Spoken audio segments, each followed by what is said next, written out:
Near mint condition, the home of collected editions. Oh my gosh, look at that panel of Batman. You have the absolute, you have the deluxe. DC Comics firing on all cylinders.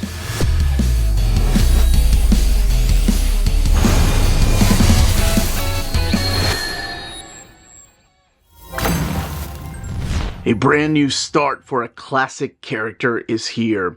Today, I, the Uncanny Omar from Near Mint Condition, the home of collected editions, am going to be looking at the Absolute Batman Volume 1, The Zoo, hardcover from DC Comics. So let's go ahead and check out this book together.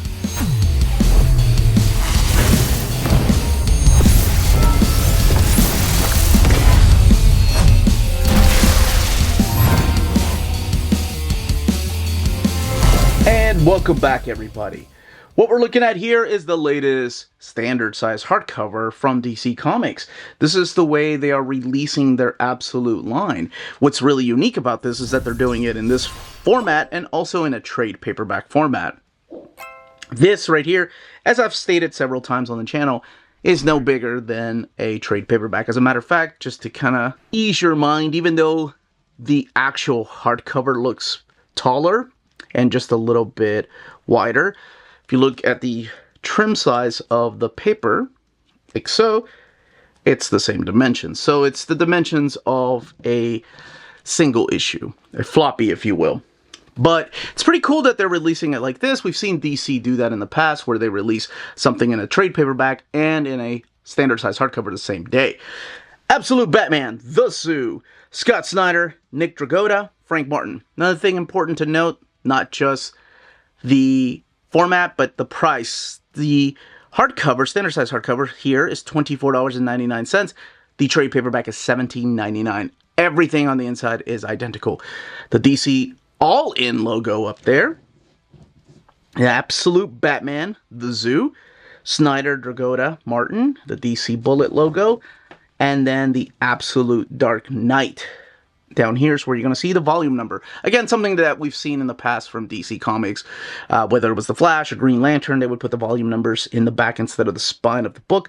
ISBN, and again, retail price of this one, $24.99. The hardcovers, I assume all the Absolute hardcovers will come with a dust jacket. So here are the flaps, bio on Scott Snyder and Nick Dragotta, and then an image from Nick Dragotta over here on the left. And the art on board, showcasing one of the covers here with Batman and that mysterious mask-wearing person.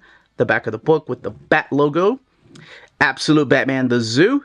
Snyder, Dragotta, Martin, the DC logo. Now, before I open this up, I meant what I said at the very beginning of the video. This is a brand new start. It is a brand new universe. It is its own universe. So it's not to be confused with All-Star Batman or any of the Elseworld. You don't see Elseworld here. It's just a new line of an ongoing series that is a Batman from an alternate reality. Not set in the future. It's not set in the past. It's just its own thing. So this is a really a volume 1 where you can start and read it and not know anything about Bruce Wayne, Batman, Alfred, or any of his supporting cast or villains. So let's see how this reads and what's collected in here. Check out the artwork and all of the extras. But of course, I gotta give you the pitch of that story. Alright, let's go ahead and get this book open. You have your black end sheets there, and your title page. All in at the top, Absolute Batman Volume 1, The Zoo. And here are your credits. Scott Snyder, Nick Dragotta with Gabriel Hernandez Walta for issue number 4 as the artist. And colorist Frank Martin with Clayton Cowles doing the lettering. Batman created by Bob Kane with Bill Finger. And we kick it off with issue number 1. Now, unlike a lot of their Omnis and those collected editions like the big books, they are giving you exactly what this is and who did the cover. So that's pretty cool. I love textless covers, but I also like to know what issue I'm on. So that they are doing for this book. This book, by the way, collects the first 6 issues of the ongoing series Absolute Batman. And needless to say, it had a stellar opening for the comic book market. I know a lot of comic book stores really loved carrying this book. People were buying it left and right. And I'll be honest, I never got around to reading it until now. I know that they sent out early copies of the first issue, digital copies for people to check out. But I just decided to wait. I was like, I'm a trade waiter. It's what I do. So let's see what the hype is about. 192 pages, $24.99 for this hardcover, and $17.99 for the softcover.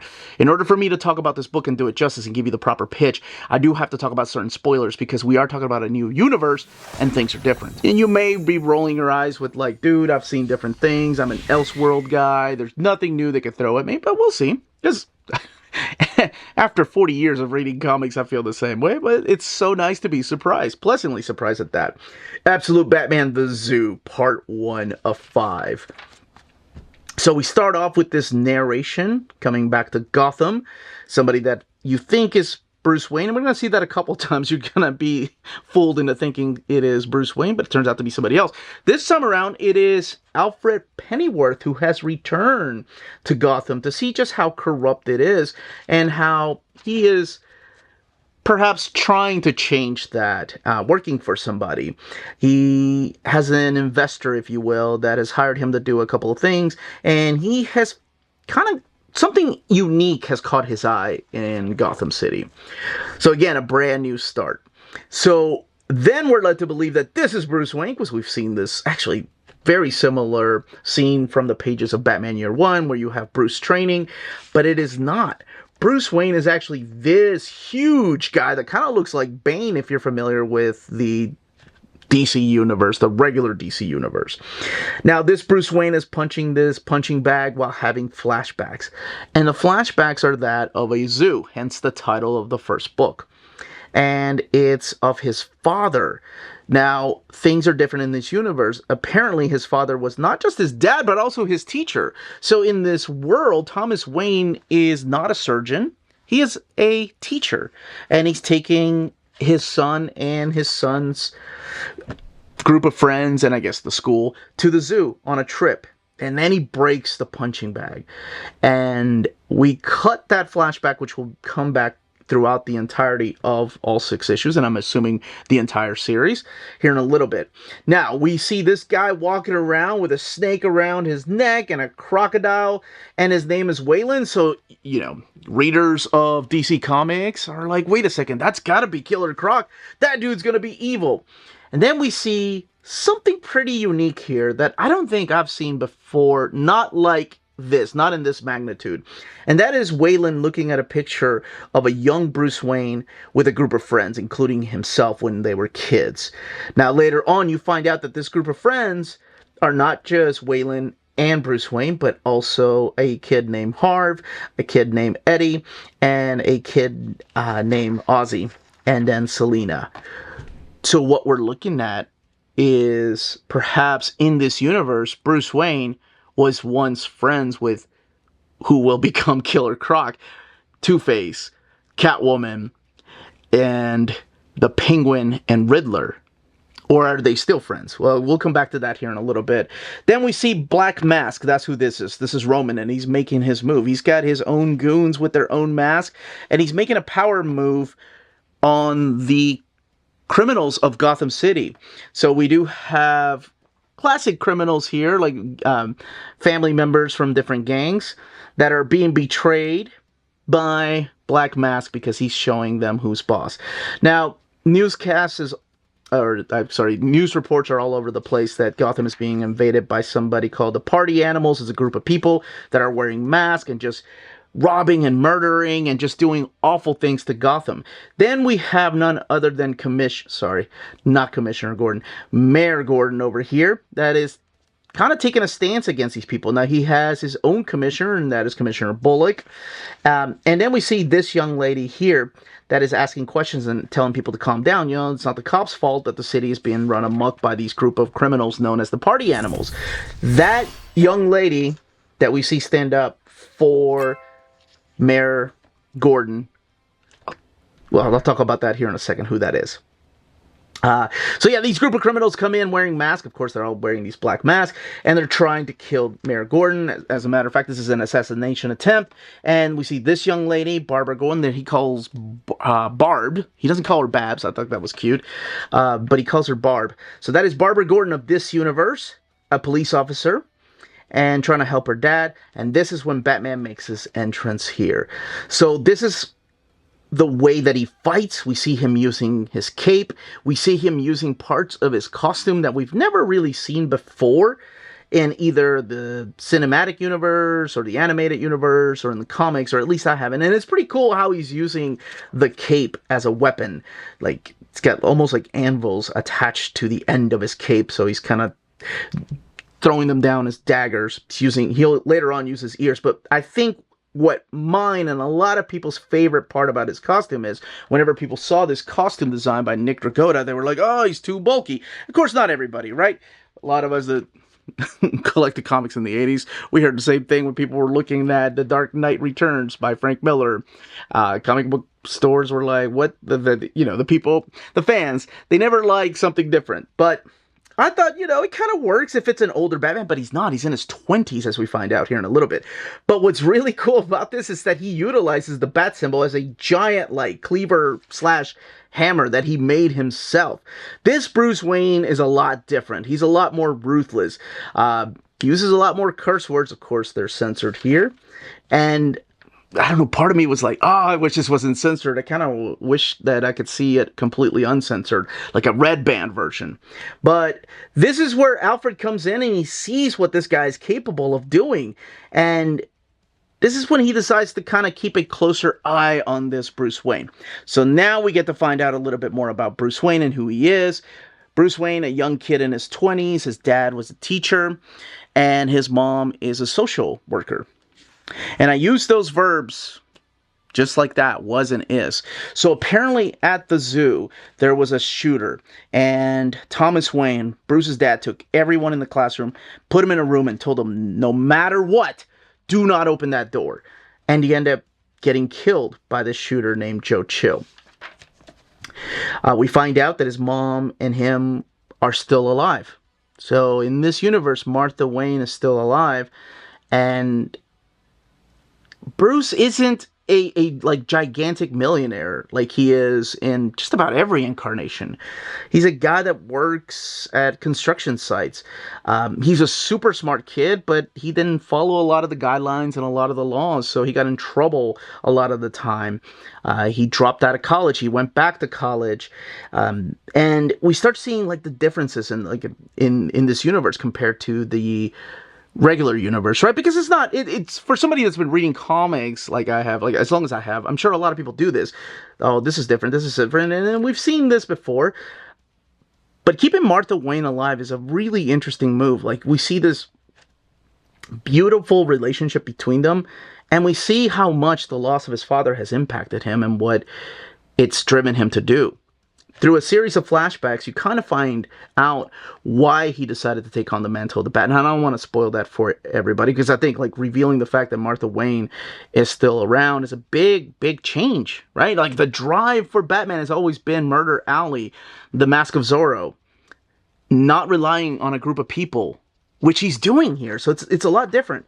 He doesn't have Alfred as his butler. Alfred is this ex-operative that comes in for a job and then takes a liking to Batman and kind of makes him his mission and decides, maybe this kid needs some help. Maybe Gotham has a chance. So the first arc, the first 6 issues, is called The Zoo because we keep going back to that zoo. Variant covers are collected on the opposite side of the standard edition cover. And giving credit again, this is the Daniel Warren Johnson cover. But we keep going back to that zoo and that scene, and later on you find out that Bruce Wayne goes and visits Joe Chill once a week. And Alfred doesn't know what they say to each other. He only has visual confirmation. You get to see exactly what Black Mask is playing at, and perhaps who he might be working for, and what his big game is going to be, and who to trust here in Gotham City. Do we trust Mayor Gordon? Do we trust Commissioner Bullock or Barbara Gordon? So it's a different worlds, and you go in with an open mind, and it's like, oh, okay, I guess that's this character now. We get to see what makes some of these characters tick and how different they are. And that's what I enjoy about alternate realities, right? But this is its own ongoing universe. Like, the story will continue. I don't know yet. As of this, there are no signs that there are other superheroes around, like Absolute Superman or Absolute Wonder Woman, and I don't know if they will cross paths. I assume, much like the Ultimate Universe, or even the All-Star Universe, like, these characters will eventually cross paths, and they're going to have a big crossover event. But for now, this really feels like a standalone story where it's just Batman. There is no Robin. And it is getting to know these characters and what makes them tick and what makes them different. And remember what I said about the difference, that Bruce was alone, and that's what makes him Batman. And then he starts learning to trust people again and building what is called the Bat family. Here, from the beginning, he kind of has that support group in these friends. Here, let me show you the scene. Sit around and are just playing poker. So here he is, Bruce Wayne, with childhood friends that in another life could be the Riddler, the Penguin, Killer Croc, and Two-Face. But here, it's just his friends. Yes, we do have a DA, and we can see signs of who these characters might be. And there is a chair for Selina. Where is she? So I like that. I like that different part of, or different aspect in Bruce's life. I like the idea that from the beginning, he's had a support system, and this is how he turned out. He's a freaking beast, man. And I cannot wait for the next volume because it's hinted as to who is coming in the next volume. So let's move on to the extras. All the way in the back, we do have thumbnail size covers right here. Variant covers. Let me tell you, there's a lot of variant covers for just the first issue alone, but here are all the covers. And here are the designs of the costume and what makes the hooks work and how all of this is possible. Hanging like a bat. So Nick Dragotta doing a lot of research, and then ads for the other Absolute books and the All-In saga, if you will. 192 pages. There's the end sheets. It is glued binding, printed in this glossy paper stock, and I wanted to show you the way the book lays over. So very, very, very little gutter loss happening for this book. But that is Absolute Batman Volume 1, The Zoo. And I cannot wait to check out Superman and Wonder Woman next, and of course check out the following volume of this. And that, as they say, is that. If you're interested in purchasing this hardcover, don't forget to check out our sponsors. If you're in Europe and you're interested in buying these books, definitely check out Walt's Comic Shop in Berlin, Germany. They have the cheapest pre-order prices, flat shipping rate of €12 for all EU countries, emails answered within 24 hours, waltscomicshop.com, and you can use the code nearmintcondition at checkout and get free shipping for all EU countries with your first order over €40. That's Walt's Comic Shop, your reliable source for omnis and premium collected editions in Europe. Ding!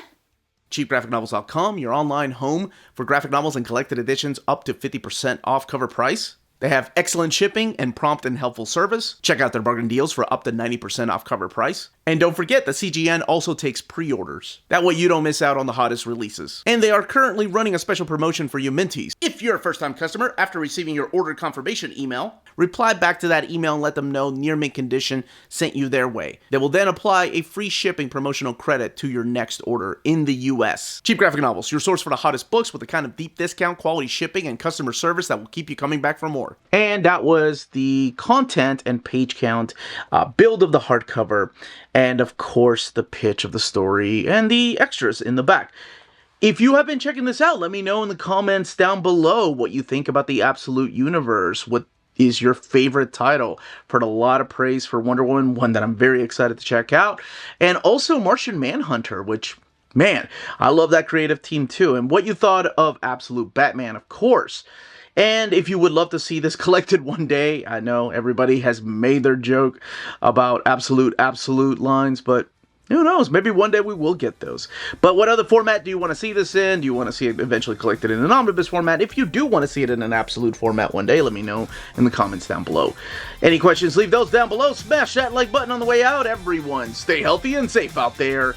Much love.